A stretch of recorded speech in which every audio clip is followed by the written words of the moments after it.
he got to the song and he said, all right, who knows what this artist looks like? And you know, a couple girls came up and they're like, he's a Chinese man or something like, and then, you know, he's a Rasta. And then some girl came up and she's like, he's a white man because I see him with Danny Champagne.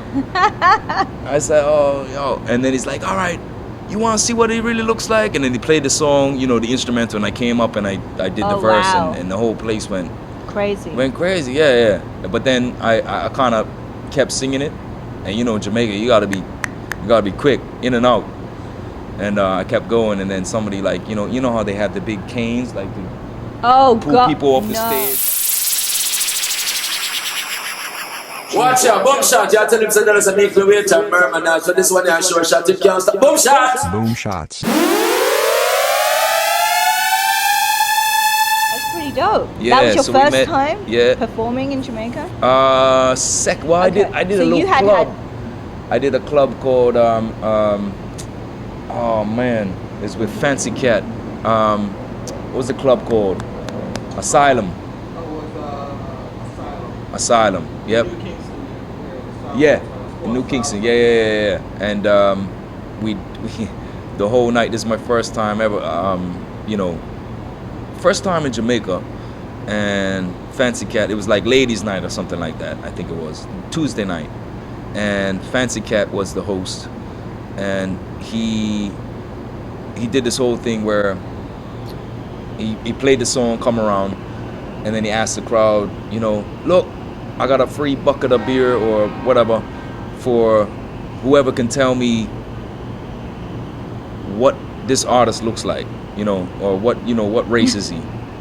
And you know, he kept doing that the whole night, and then finally he got to the song and he said, all right, who knows what this artist looks like? And you know, a couple girls came up and they're like, he's a Chinese man or something like, and then, you know, he's a Rasta.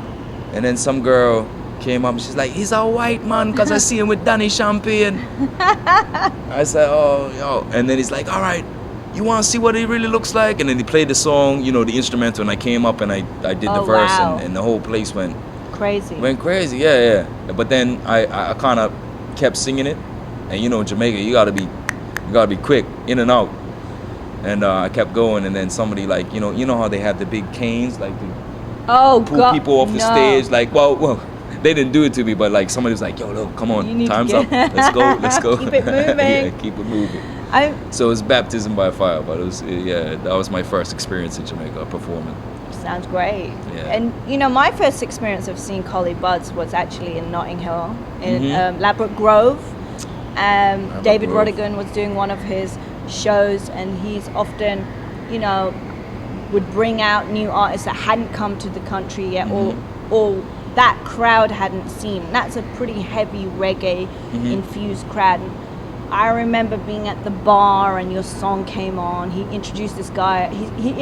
Intro. This guy is from Bermuda. I don't even know if everyone even knows where Bermuda is on the map. Yeah. You know, like he's saying all this, and everyone's like drinking. I was at the bar, and we heard, you know, the song came on. And it's like, yeah, this is a good song. And then I just heard a voice in the crowd, which was very loud, because I think, like I mentioned, half of Bermuda were there. Yes. So I don't know if that was your Full force. entourage or they'd all come I out don't think so. Yeah, following. I think a lot of Bermudians out there, but And they want, you know, people were like, he's white. So I kind of was like, okay, let me go and have a look. So I looked over the balcony, and the whole place was really jamming to the song. And you know, like, I know you've touched on that before, like the race thing is a big thing when it comes, and it's not just reggae. I mean, hip hop gets it and all of that stuff. Yeah. But the bottom line is, you're here today and people like your music, and that's really, I think, why you're here. Well, yeah, but how do you deal with all that race stuff?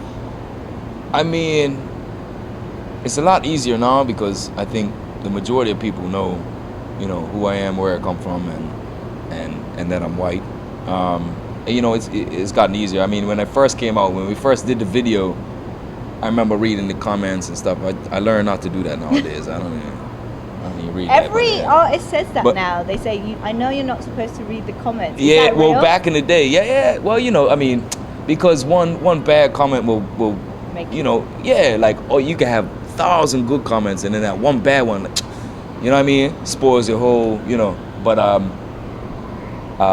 it's definitely easier nowadays. But back then, it was always about the music.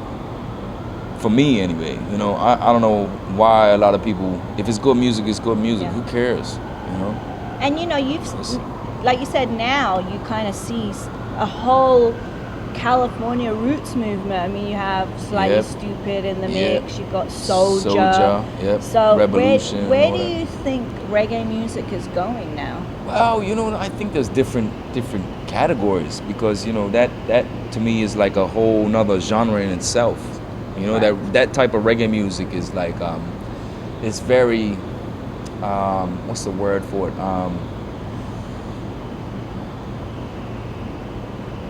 I want to say predictable, but I don't want to sound disrespectful. You know what I mean? But it is that sort of like chick, you know what I mean? Right. With a heavy bass line, it's almost taking it back to the roots, like where it's very simple.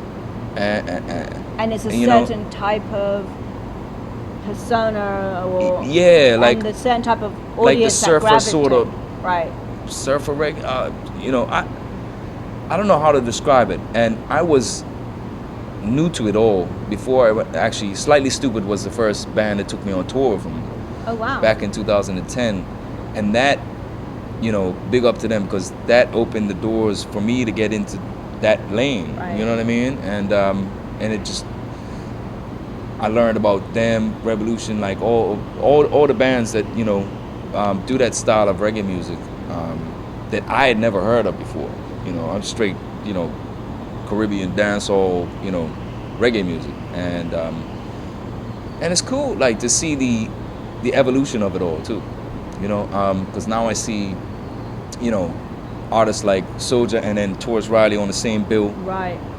and it's cool. Yeah, I mean, Yeah. I went to see Soulja perform in Jamaica for the first time this year at. Oh, there was in Jamaica. Yeah, they did their first show, I think, at Jamaica Jazz Festival. So it's a Okay. kind of uptown crowd. Okay, yeah. Different to what you might have done in Kingston. Yeah. No bottles Definitely. flinging Yeah. ever, but it was Thank God good. I haven't experienced that yet. Well, you must Yet. be good. Yeah. Well, no, I just know when to cut. Right, and you know when to.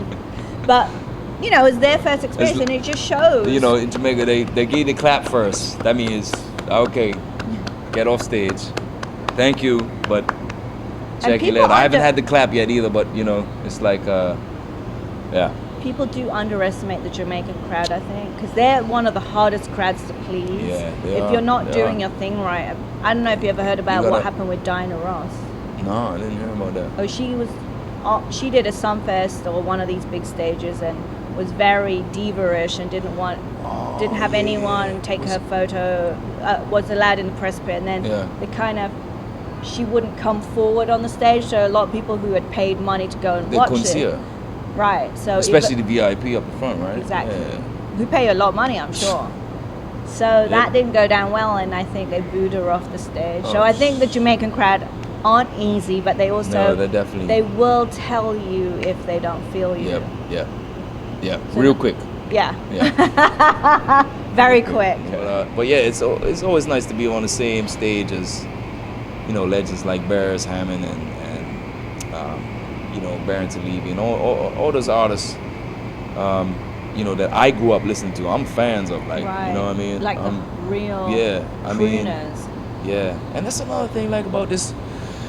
I was such fans of, like, growing up as, like, Luciano, Anthony B, Sizzla, I mean, Capleton, like, all those artists I've been able to meet in my life, like, doing this music thing. And, I'm grateful for that because, I'm a fan of them. And, growing up as a little kid and listening to their music and then actually being able to be on the same stage as them, it's like, mind blowing. it messes with your head. If you were to do a collab with someone, I'm sure you've been asked this a million times, but like now, who would you consider doing one with, or who would you love to do? I would just love to do like a like a project with a lot of the artists that I grew up listening to, like, you know, like Beenie Man, Bone to Killer, Luciano, everybody from that sort of era that I was growing up in, like late 90s, early 2000s. You know, well, mid 90s was like the dancehall. Like that's when I really became a fan, because I was big into the sound clash. Like with like Kilimanjaro was my song.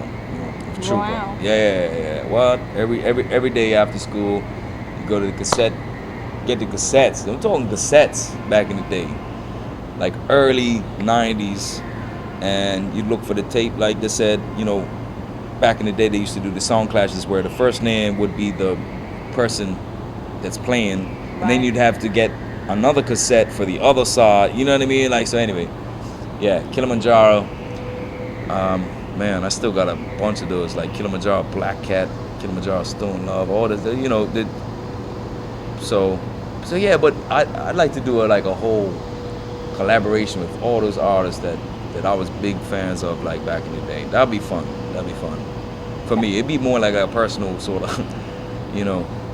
A personal thing. Yeah. Rather than not particularly for your fans, but Yeah, I think they'd enjoy it. I think they would too. Like, but you know, yeah, definitely more personal than anything else. Yeah. I mean, like you said, your sound is very, you know, much about Jamaican music. Yeah. How have you kept from you know, and listening to a new album, it's still nice and refreshing to hear. It's still that type of reggae, but new.